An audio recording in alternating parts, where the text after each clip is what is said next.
अस्सलाम वालेकुम, आप देख रहे हैं पीए न्यूज एचडी और मैं हूं आपके होस्ट सादिया बतूल।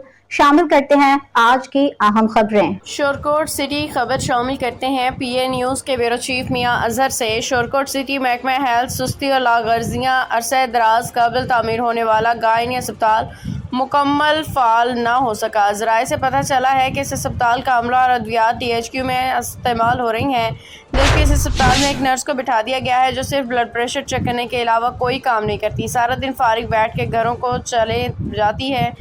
इमरजेंसी अगर कोई मरीज़ आ जाए तो इसे तहसील हेडक्वार्टर जो कि यहाँ से 2 किलोमीटर दूर रेफ़र कर दिया जाता है, जबकि गायनी अस्पताल के बिल्डिंग कमराजात फर्नीचर मुकम्मल जो टूट फूट का शिकार हो रहा है। अगर नहीं तो अमला और अद्वियात नहीं है, जिससे शोरकोट सिटी और नज़दीक पाए जाने वाले देहातों की आवाम सख्त परेशान है। इस अस्पताल का दौरा सेक्रेटरी हेल्थ DC जंग CO जंग मुतअद्दिद बार कर चुके हैं। मौका पर मौजूद आवाम को लॉलीपॉप पर आला हुकाम को सब अच्छा की रिपोर्ट कर दी जाती है। लम्हा फिक्रिया इस गायनी अस्पताल के नाम पे जारी होने वाले फंड किधर जाते हैं? अवामी हलकों की वज़ीर आला पंजाब मरियम नवाज से अपील है कि एक नज़र करम इस पे भी डालें और जिम्मेदारान के खिलाफ मौसर कार्रवाई करवाई जाए। न्यूज स्टूडियो से अब तक के लिए इतना ही। मजीद खबरों और अपडेट्स के लिए देखते रहिए पीए न्यूज HD।